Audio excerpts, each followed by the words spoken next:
Yeah, I'd like to shout out Wolverine Nation. They turned this into a home game. A couple of the workers outside said that they felt like this was the best crowd that they have seen, and they've had some schools that really travel well in this event. So I want to show gratitude towards our fans.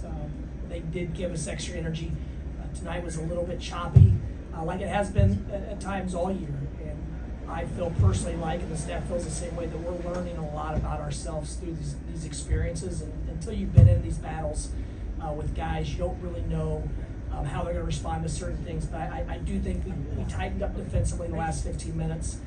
We were able to change our coverages up a few times, and then our guys communicated and adapted well on the fly, and came up with some really big 50-50 loose basketballs in the last 5 or 10 minutes that I think gave us a little bit of a margin of breathing room on the offensive end when we weren't really clicking.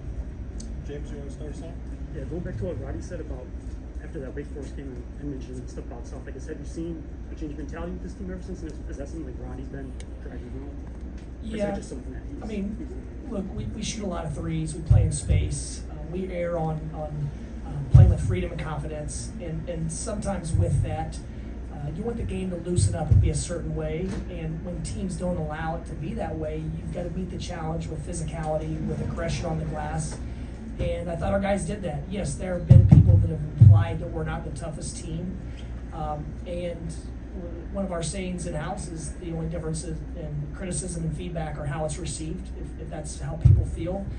That doesn't change how we feel, but we are aware that there's some things we have to get better at and adjust through. But we're so big, we shouldn't be getting out rebounded by these teams. We all know that, but sometimes it's quickness. Sometimes we're in different positions than we've been. But overall, we have a group that wants to get better, and they compete at a high level. So it's not bad for us to have that in our locker room as a little bit of a carrot for motivation. Anthony? Roddy was the constant tonight, but it seemed like Will was kind of the spark for you guys in the first half, just on both of their performances, but specifically what Shetter brought tonight. Well, Roddy's stringing together some consistency. He's been awesome in practice. He's a great leader. When he speaks, his teammates listen because he's about the team. And he deserves the success. He works hard. He's doing it in a lot of different ways. He's doing it as a creator. He's doing it as a shooter, as a driver. I thought his drive in the first half gave us a little bit of confidence that, hey, maybe we can get through one of these, get through some contact on drives and get to the rim and finish. And I lost my train of thought after talking about Roddy. What was the other part of the question? Just it seemed like Will was kind of a spark when you guys were down early. Our bench was awesome. I thought even Justin Pippen, obviously Reuben Jones, Will was great. LJ Kaysen looked like LJ Kaysen again. Being back in Florida, he had a bounce of step, and he had a couple possessions that looked like they were going to go down for him. So yeah, Will started it. He had a couple shot fakes around the rim, made a big three. But his communication, he's a guy that can connect his group because he's always talking, he's loud, he's clear. So those things are very valuable when we're trying to change coverages and play different lineups, to have someone out there that can really be the voice behind our defense. And we defended at a high level tonight. We're guarding the three well. Caleb? You took more threes than twos in the first half, a lot more twos than threes, and got to the line in the second half. Was that just adjusting to the game, or was it more of an adjustment or focus? Well, our staff, we're trying to make a decision. Do we control a little bit more, or do we stay in the flow? Long term, if we're able to really play in flow and find matchups and advantages and things like that without stopping, we like to do that. There weren't a lot of stoppages, which allowed us to get a little bit more organized and just maybe remind our guys that we have an advantage here, an advantage there. If we do this, this might work. But our guys made plays. They were intentional about getting inside, and I still don't think we converted as well as we're going to in the future around the rim. But credit our guards. Our bigs did a nice job of long roll and put pressure on the rim. Our guards found us several times. Credit for that camaraderie and teamwork. In the back, coach. Do you think when you flip a roster like they did, you did here at Michigan, bringing so many guys in from transfer, you think that causes some of the turnovers and stuff like that you had in the year? And how do you go about making them kind of more of a team? Probably. You just get used to playing with guys where I know if my teammate's going to do this, I'm going to fill behind him. I'm going to get to these spots.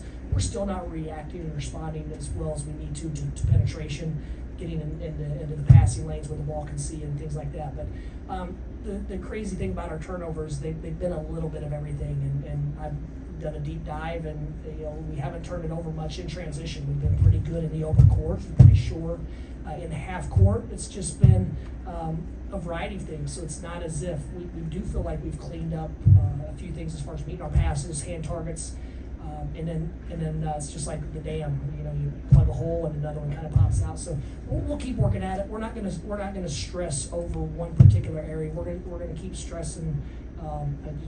We're going to keep valuing meeting passes and ball fakes and shot fakes and the things that really fundamental teams do, and just trust that our guys are going to be a lot more cautious and aware of trying to hit home runs. We'll take two more on your left. Dusty, first time back in Florida, and must be a bit of a homecoming. It's Thanksgiving week. You got a lot of Florida players. I heard LJ's coach tell me, his high school coach, 20 people have come down just to see him tonight. He said he had a bounce in his step. Talk about what it means to you guys. Well, obviously, all the guys from Florida on our roster are very important rotational players for us, and obviously being back home in front of friends and family, they want to play well, and obviously the winning is the highest priority. But it's nice to be back. One of the guys said they saw a lot of FAU hats and shirts, and obviously with so many Michigan maize and blue here, that's nice that people in the area that root for our staff and our players like Vlad are coming over to support. And any help, anyone that wants to jump on the bandwagon to support us on Wednesday and help us get over the hump and against whoever we play is going to be a tough game, then we'll welcome them in with open arms and hopefully turn this into a good environment Wednesday. Take one final question. 11 new guys on the Wolverines roster this year. What does it mean, to have some familiarity with Vlad coming over, with you from FAU to Michigan? It's extremely important. I think more in the locker room when Vlad's not with us. He can echo messages. He can, I guess, let the players know what's really, really important to us as staff. Everything can't be the utmost importance. And I think he does let the guys know what's really important when we need to really have our antennas up for certain things. But he's been invaluable just because he's such a great teammate. He's so unselfish, and he's always trying to do things for others.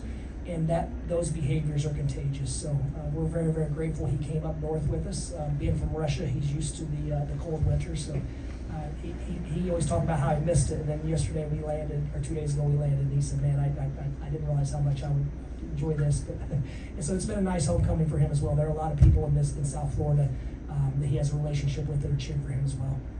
Thank you, Coach. Thank you, guys.